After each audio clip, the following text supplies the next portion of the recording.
What's going on, guys? T2RX6 here, back for another Transformers review, and today we're taking a look at the third-party TFC Red Cross, otherwise known as First Aid. Let me just start right off by saying First Aid is by far my favorite Protectobot, and TFC definitely didn't disappoint me here. Now, in the front it did say ambulance backwards. I've seen ambulances where they're backwards, I've seen them where they're frontwards. I don't really hold a horse in this race, but that said, I didn't really care for it where a toy was involved, so I took some, I actually used 99%, you could use some 91%, it'll just take longer, rubbing alcohol and a paper towel, and just wiped it off over a period of time. So if that bothers you, you can certainly take it off. I'm sure repro labels will get you fixed up. I just didn't like ambulance written backwards in robot mode, which we'll get to. Incidentally, this is the other thing I really don't like about this toy. So you have a big hollow open front piece here. I mean, super hollow. You can take the fist that he comes with and cram it up in there, which he does come with a fist, by the way. It would have been nice if there was something here that, you know, kind of locked this in place. Instead, he's got kind of like crash test mode, where you can crush in that front bumper. But I mean, that is really a nitpick of all nitpicks. He does have some panels that, you know, every time you transform him may line up just a little bit better or a little bit worse than last time, just because of how the tabs and everything go in. But really, it's nice looking. Not sure what's going on with the paint here. This is somebody else's fingerprint who apparently worked on this. Looks like they touched it when it was in the factory. But, you know, doesn't bother me too much. I'm not going to complain about it, certainly. Before we move on, let's talk about his accessories. He does have the, well, 3 guns.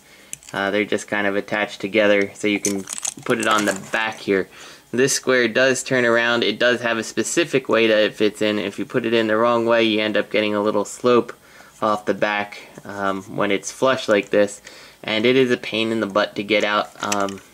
I'll show you what steps need to be involved in the transformation video, but I'm not going to show it here. But essentially, what you'd end up having is, and I'll have pictures of the guns, the gun transformed onto the car at the end of this, but, you know, it's kind of something like this, and, yeah, whatever. I don't really like those, so, yeah, that's pretty much all there is to say about the ambulance. It rolls well. Actually, one minor gripe. The way the light bar is situated actually doesn't feel like it's on the car. I wish it was a little further back, but I can understand, based on how this guy transforms, why they couldn't do that. So let's take this guy, and let's go ahead and bring in the rest of our squad here. We've got Groove and Streetwise, and down here at my feet is, of course, Hotspot, and you can see scales just all over the place with these guys, but what can you do? So here we've got First Aid in his robot mode, and the first thing that's striking is, wow, that face is perfect, and the light piping just catches so much light, it's awesome. And as you can see, here's the windshield of the truck. You got a little bit of a backpack here, maybe not everybody will like that. If you really want, you can kind of bring it down like this, but then you run into the problem that it kind of separates the non-connected shoulders. It would have been cool if there was some way that we could do something with this. The way it's made, though, yeah, like, I don't know. This feels like it could have been made to collapse a little bit more, but I guess it would have made them really panely. If you don't mind these pieces sticking up so much, you can kind of get that a little bit more flush, and then, you know, you still have a backpack, but it's maybe a little bit more centered, a better center of mass. It's up to you which one you really like. I just go with the stock transformation personally, just because it's out of the way of the most things, and frankly, I don't necessarily think that looks very good.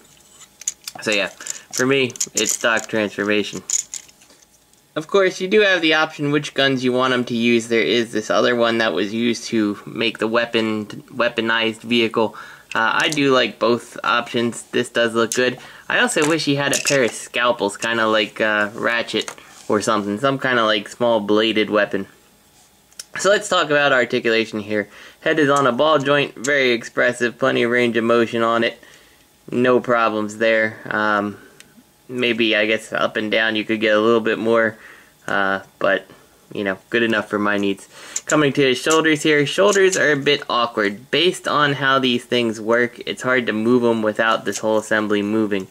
You do have a rotation here, which can only go so far before it starts getting jammed up on other pieces. In fact, it's the bottom here jamming up on the hinge. So, not a huge range of motion out of that. And yeah, on the back you start running into the backpack. The side to side here is very stiff, but it does go 90 degrees. I would suspect that you could take this apart, but I'm not sure how they've sealed this transparent blue in, as I can't find a way to actually get to the screw to try to make it a little bit less tight. So that kind of stinks. Down here you do have the bicep swivel. You do have an elbow that gets pretty close to 90 degrees. It looks like if there was like one more slight click, there we went. I was able to get that last ratchet click there and get it completely 90. And then the hands are on a super tight rotational joint here. So that's pretty nice standard articulation. Coming down here, you got the waist swivel. A little bit awkward, but not bad. You got nice ratcheted hips, both in and out and side to side. My friend Skullface said that his stopped ratcheting this way after a while. I found that mine was a little bit loose, and it didn't ratchet very well at first either. So if you're stopped ratcheting, check that screw to see if that's the case. To actually get in there and look at the ratchet, you have to take the whole bot apart, and I wasn't going to dive into that right then. You do have the knee swivel, which works for this guy because he's so bulky anyway that it's fine. And then you do have the 90 degrees at the knee. And then coming down to his actual foot, it's on a ball joint here, so you do get some ankle rotation and of course movement from the swivel inside there. So let's bring in the rest of the team, and we'll start with Groove here. We'll put him in the background here. He's my least favorite at this point. Streetwise, we'll bring in over here. Looking like a pretty good cohesive team. And I gotta say, that's probably one of the things I love about the Protectobots. The cohesive colors. I know there's some, you know, back and forth if Groove should have gold or red, but, you know, frankly, even when it's just white and red, I just love the overall look. And we'll bring in, of course, our hotspot. So yeah, so far so good. Can't wait till we get Blades in here and complete the set. And let's see what Defensor finally looks like. I gotta say, this guy has almost single-handedly turned around my opinion on all of these guys. He's just so much fun to mess with and full of such personality. I mean, look at the paint apps. They're gorgeous looking. Not a complaint in the world when it comes to these paint apps. Just awesome. So, good job, TFC. So far, at least in bot mode, these are probably their best combiners.